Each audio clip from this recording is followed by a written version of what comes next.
नमस्कार विद्यार्थी मित्रांनो, मराठी नोकरी यूट्यूब चॅनलवर आपल्या सर्वांचं स्वागत आहे। आज आपण या व्हिडिओमध्ये पहा वन विभाग भरती सराव प्रश्नपत्रिका पाहणार आहोत। तर या व्हिडिओमध्ये आज वन विभागातील एक स्पेशल वनसेवक भरती जी होणार आहे त्यासाठी महत्त्वाचे प्रश्न आज आपण या व्हिडिओमध्ये घेत आहोत। मित्रांनो, या व्हिडिओमध्ये आपण वन विभागाचे काही स्पेशल प्रश्न आहेत, मराठी व्याकरण, चालू घडामोडी आणि समाजशास्त्र आणि सोबत जी 2019 ला परीक्षा झाली होती पहा वनरक्षकाची, तर त्यावरील काही महत्त्वाचे असणारे प्रश्न आपण रिव्हिजन म्हणून घेत आहोत। मित्रांनो, आपल्याला या व्हिडिओची जर पीडीएफ डाउनलोड करायची असेल तर मराठी नोकरी या नावाने आपलं टेलिग्राम आहे, सोबतच आपलं व्हॉट्सअप चॅनल देखील आहे। दोघांच्याही लिंक्स मी तुम्हाला डिस्क्रिप्शनमध्ये दिल्या आहेत, त्या ठिकाणी जाऊन आपण त्यांना जॉईन करायचं आहे, म्हणजे आपल्याला प्रत्येक व्हिडिओची पीडीएफ त्या ठिकाणी उपलब्ध करून दिलेली आहे। आणि मित्रांनो, चॅनलवरती जर नवीन असाल तर लगेच आपल्या मराठी नोकरी या यूट्यूब चॅनलला सबस्क्राईब करून ठेवा, म्हणजे आपल्याला डेली अशाच पद्धतीचे प्रश्न पाहायला मिळतील। चला तर व्हिडिओला सुरुवात करूया।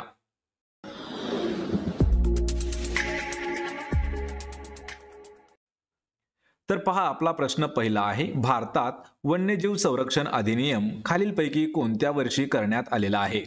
मित्रांनो, प्रश्नाचं जर उत्तर येत असेल तर 3 ते 5 सेकंदामध्ये आपण प्रत्येक प्रश्नाचं उत्तर कमेंट करून देण्याचा प्रयत्न करा, म्हणजे आपलं रिव्हिजन देखील याच व्हिडिओमध्ये होऊन जाईल। तर या प्रश्नाचं योग्य उत्तर असणार आहे पर्याय क्रमांक 2। तर 1972 या वर्षी आपल्या भारतामध्ये वन्यजीव संरक्षण अधिनियम जो आहे तो लागू करण्यात आलेला आहे। पर्याय क्रमांक 2 आपलं या प्रश्नाचं उत्तर होईल। यानंतरचा प्रश्न आहे, खालीलपैकी कोणते कलम राष्ट्रपतींना भारताच्या पंतप्रधानांची नियुक्ती करण्यास सक्षम करते? मित्रांनो, हा प्रश्न खूप महत्त्वाचा आहे। पहा, असं खालीलपैकी कोणतं कलम आहे की त्या कलमाद्वारे राष्ट्रपतींना भारताचे जे पंतप्रधान आहेत त्यांची नियुक्ती करण्यास सक्षम करते? तर या प्रश्नाचं योग्य उत्तर आहे पहा पर्याय क्रमांक 3। तर कलम 75 याद्वारे। ऑप्शन क्रमांक 3 आपलं या प्रश्नाचं योग्य उत्तर होईल। आणि मित्रांनो, जेवढे काही राष्ट्रपती, पंतप्रधान, राज्यपाल, मुख्यमंत्री यांच्याशी संबंधित असणारे जेवढे काही कलम आहेत तर त्या कलमावर देखील आपण एक व्हिडिओ घेतलेला आहे, त्या व्हिडिओची देखील लिंक मी तुम्हाला डिस्क्रिप्शनमध्ये दिलेली आहे। पर्याय 3 आपलं उत्तर होईल। यानंतरचा प्रश्न आहे पहा, इंटिग्रेटेड फॉरेस्ट प्रोटेक्शन स्कीम यासाठी 11व्या पंचवार्षिक योजनेत नियोजन आयोगाने नव्याने नामकरण केलेले आहे। म्हणजे या ठिकाणी ही जी स्कीम आहे, स्कीमचं नाव काय आहे? इंटिग्रेटेड फॉरेस्ट प्रोटेक्शन की। तर यामध्ये ही जी स्कीम आहे 11व्या पंचवार्षिक योजनेमध्ये नियोजन आयोगाने त्याला नव्याने एक नाव दिलेलं आहे, तर ते नाव कोणतं आहे? तर या प्रश्नाचं उत्तर होईल पहा पर्याय क्रमांक 2, इंटेन्सिफिकेशन ऑफ फॉरेस्ट मॅनेजमेंट स्कीम। याचं नाव जे आहे हे जुनं नाव होतं आणि हे जे आहे हे नवीन नाव दिलेलं आहे या योजनेला किंवा या स्कीमला। पर्याय क्रमांक 2 आपलं या प्रश्नाचं योग्य उत्तर होईल। यानंतरचा प्रश्न आहे, महाराष्ट्रातील सागरेश्वर वन्यजीव अभयारण्य खालीलपैकी कोणत्या जिल्ह्यामध्ये स्थित आहे? मित्रांनो, हा प्रश्न आपल्याला पोलीस भरतीमध्ये सुद्धा खूप वेळा विचारण्यात आलेला आहे। वनरक्षक भरती जी झाली 2019 ला त्यामध्ये सुद्धा हा प्रश्न विचारण्यात आलेला आहे। 2023 ला जी TCS पॅटर्नद्वारे झालेली आहे त्यामध्ये सुद्धा हा प्रश्न विचारण्यात आला होता। आपल्या राज्यातील सागरेश्वर वन्यजीव अभयारण्य कोणत्या जिल्ह्यामध्ये स्थित आहे? तर या प्रश्नाचं अचूक उत्तर असणार आहे पर्याय क्रमांक 2। तर सांगली हा जो जिल्हा आहे पहा, सांगली जिल्हा, तर सांगली या जिल्ह्यामध्ये आहे सागरेश्वर वन्यजीव अभयारण्य। पर्याय 2 आपलं या प्रश्नाचं योग्य उत्तर होईल। यानंतरचा प्रश्न आहे, राष्ट्रीय समुद्र विज्ञान संस्था म्हणजेच नॅशनल इन्स्टिट्यूट ऑफ ओशनोग्राफी याचे मुख्यालय खालीलपैकी कोणत्या ठिकाणी स्थित आहे? पहा, प्रश्न हा खूप महत्त्वाचा आहे। NIO याचं जे मुख्यालय आहे ते कोणत्या ठिकाणी आहे? याला मराठीत काय म्हणतात? राष्ट्रीय समुद्र विज्ञान संस्था।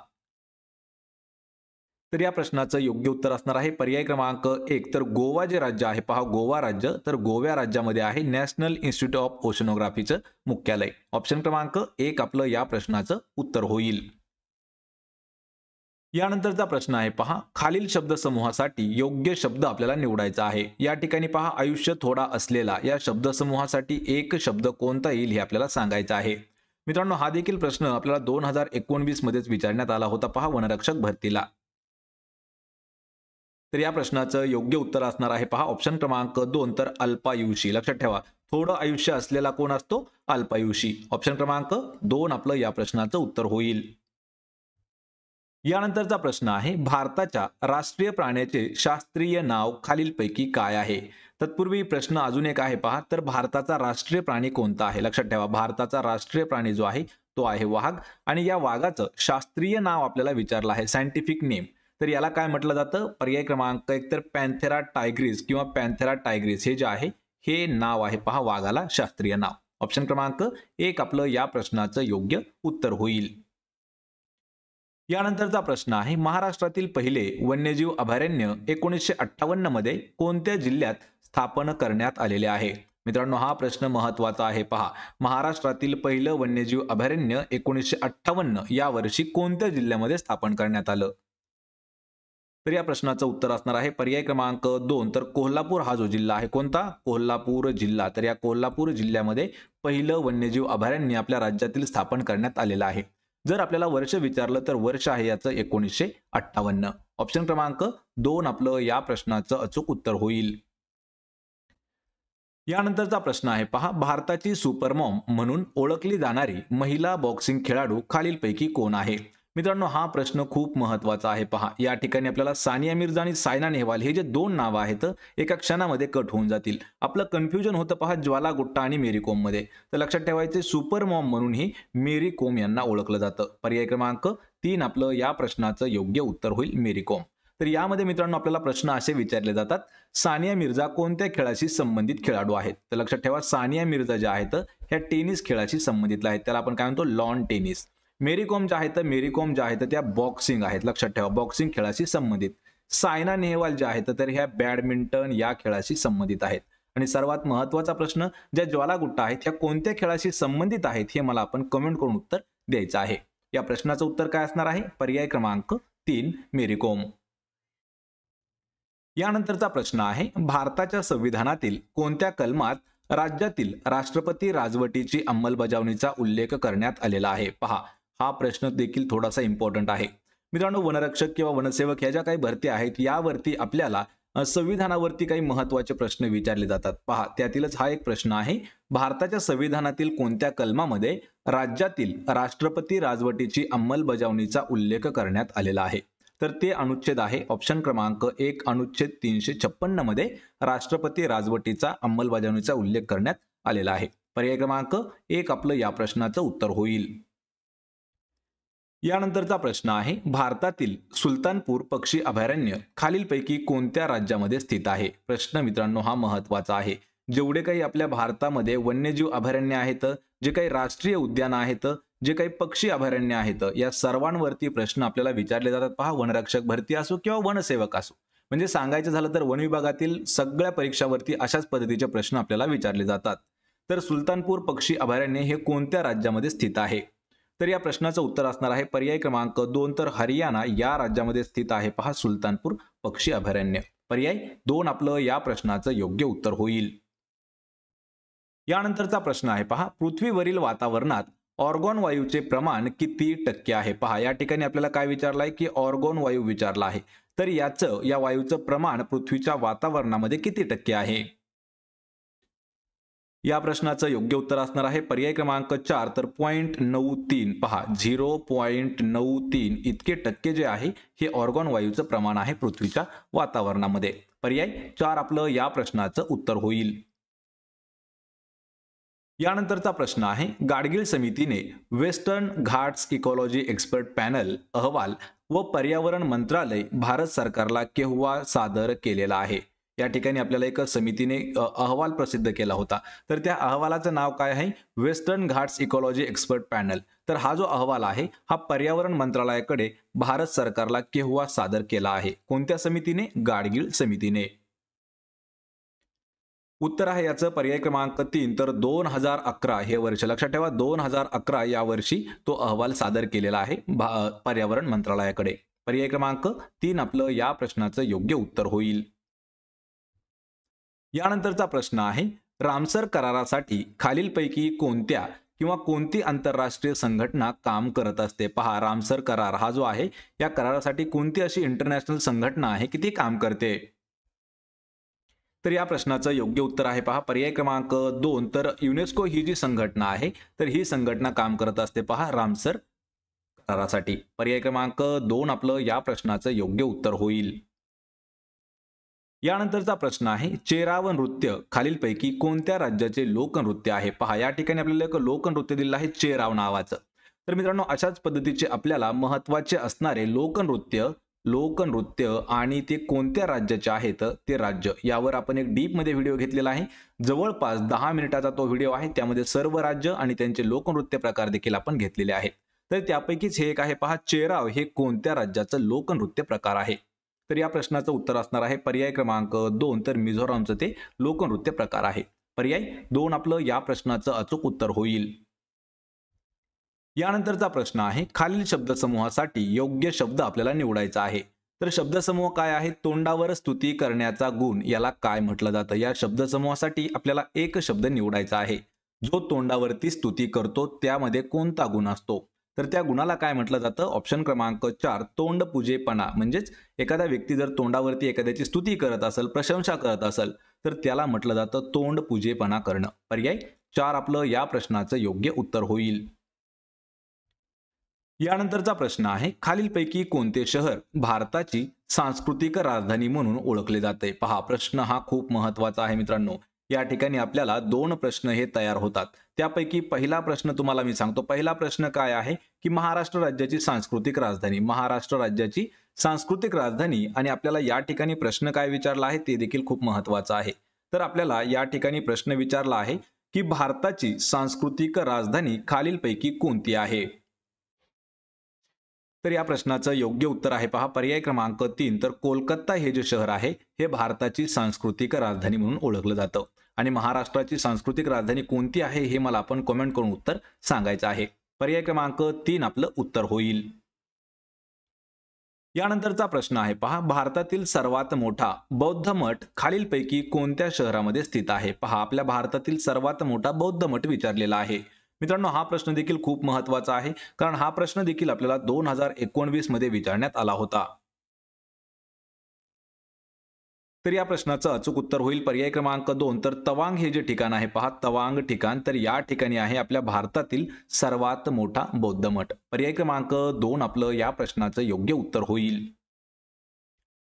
यानंतरचा प्रश्न आहे पहा, डॅश जंगले भारतात सरासरी 200 सेंटीमीटर किंवा त्यापेक्षा अधिक पाऊस ज्या ठिकाणी पडतो अशा भागामध्ये असतात. हा प्रश्न खूप महत्वाचा आहे आणि सर्वात वेळा हा प्रश्न आपल्याला भूगोल या विषयावरती खूप वेळा विचारण्यात आलेला आहे. मित्रांनो, हा जो प्रश्न आहे आपल्याला MPSCच्या प्री एक्झाम मध्ये सुद्धा विचारण्यात आलेला होता. कोणती अशी जंगलं आहेत की ते जंगलं सरासरी 200 सेंटीमीटर किंवा त्यापेक्षा अधिक पाऊस ज्या ठिकाणी पडतो अशा भागामध्ये असतात? तर ती जी आहेत पहा जंगलं, ती असतात सदाहरित वने. पर्याय क्रमांक 2 आपलं या प्रश्नाचं योग्य उत्तर असणार आहे. मित्रांनो, हा प्रश्न खूप महत्वाचा आहे. यानंतरचा प्रश्न आहे, प्रसिद्ध हिमालय पर्वतांसाठी हिमालय हे नाव कोणत्या भाषेतून देण्यात आलेलं आहे? पहा, हिमालय हे जे नाव आहे तर हे नाव कोणत्या भाषेतील नाव आहे? तर या प्रश्नाचं अचूक उत्तर असणार आहे पर्याय क्रमांक 4, तर संस्कृत भाषेतील नाव आहे. कोणत्या?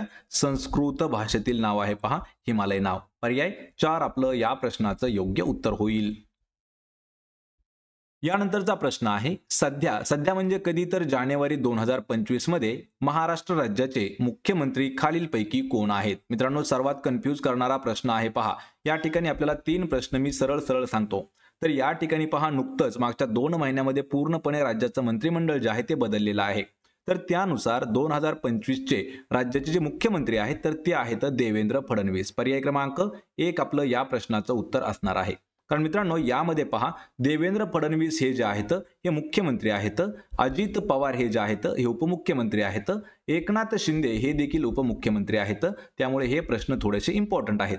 आणि आपल्याला जर पूर्ण 2025चं जर मंत्रिमंडळ पाहायचं असेल महाराष्ट्राचं आपल्या, तर त्याची लिंक मी तुम्हाला डिस्क्रिप्शनमध्ये दिलेली आहे, ते देखील आपण पाहून घ्यायचे आहे. पर्याय क्रमांक 1 आपलं या प्रश्नाचं उत्तर होईल. यानंतरचा प्रश्न आहे, युनायटेड नेशन ऑर्गनायझेशनने जागतिक विद्यार्थी दिवस म्हणून खालीलपैकी कोणाचा जन्मदिवस घोषित केलेला आहे? या ठिकाणी आपल्याला 2 प्रश्न तयार होतात. पहिला प्रश्न काय आहे की जागतिक विद्यार्थी दिवस हा कोणी घोषित केला आहे? तर तो केला आहे पहा युनायटेड नेशन ऑर्गनायझेशनने. पण तो दिवस कोणाच्या जन्मदिनानिमित्त घोषित केलेला आहे? आणि या प्रश्नाचं उत्तर आहे पर्याय क्रमांक 3, तर डॉक्टर APJ अब्दुल कलाम यांचा जो जन्मदिवस आहे तो जन्मदिवस जागतिक विद्यार्थी दिन म्हणून घोषित करण्यात आलेला आहे. तर जागतिक विद्यार्थी दिन कधी साजरा केला जातो हे मला आपण कमेंट करून उत्तर द्यायचं आहे. मित्रांनो, हा प्रश्न देखील इम्पॉर्टंट आहे. पर्याय क्रमांक 3 आपलं या प्रश्नाचं उत्तर होईल. यानंतरचा प्रश्न आहे पहा, भारतातील परिस्थितिकीय विज्ञानाचे जनक म्हणून खालीलपैकी कोणाला ओळखले जाते? पहा, परिस्थितिकीय विज्ञानाचे जनक म्हणून कोणाची ओळख आहे?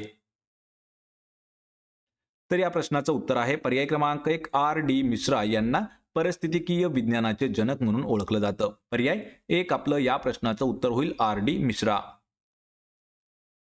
यानंतरचा प्रश्न आहे, भारतातील कोणत्या दूरसंचार कंपनीने प्रथम 3G सेवा प्रदान केली होती? या ठिकाणी प्रश्न खूप महत्त्वाचा आहे. पाठीमागच्या व्हिडिओमध्ये आपण 4G साठी प्रश्न घेतला होता.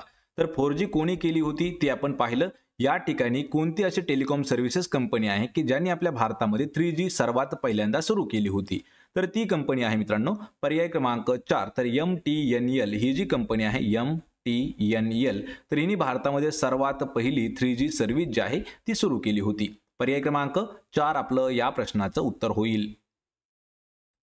यानंतरचा प्रश्न आहे पहा, नागरहोल राष्ट्रीय उद्यान डॅश हे किंवा नागरहोल राष्ट्रीय उद्यान हे डॅश राष्ट्रीय उद्यान म्हणूनही ओळखले जाते. तर पहा प्रश्न खूप महत्त्वाचा आहे. या ठिकाणी आपल्याला अल्टरनेट प्रश्न विचारला जाऊ शकतो. तर नागरहोल राष्ट्रीय उद्यानाला अजून कोणत्या नावानं ओळखलं जातं? तर त्याला ओळखलं जातं पर्याय क्रमांक 3 राजीव गांधी राष्ट्रीय उद्यान असं म्हणून देखील ओळखलं जातं. पहा नागरहोल राष्ट्रीय उद्यानाला. ऑप्शन क्रमांक 3 आपलं या प्रश्नाचं उत्तर होईल. तर मित्रांनो हे होते पहा महत्त्वाचे 25 प्रश्न जे आपल्याला वनसेवक भरतीसाठी खूप महत्त्वाचे ठरणारे आहेत. जर आपल्याला हा व्हिडिओ आवडत असेल तर व्हिडिओला आपल्याला लाईक करा, मित्रांमध्ये व्हिडिओ शेअर करा आणि आपल्या मराठी नोकरी YouTube चॅनलला सबस्क्राईब करून ठेवा. मित्रांनो आपल्याला प्रत्येक व्हिडिओची PDF अगदी फ्रीमध्ये प्रोव्हाइड केलेली आहे. त्यासाठी आपल्या मराठी नोकरी टेलिग्रामला जाऊन आपण जॉईन करायचं आहे. त्या ठिकाणी प्रत्येक व्हिडिओची PDF आपल्याला फ्रीमध्ये उपलब्ध करून देण्यात आलेली आहे. आपण भेटूया पुढच्या एका अशाच नवीन व्हिडिओमध्ये. तोपर्यंत जय हिंद, जय महाराष्ट्र.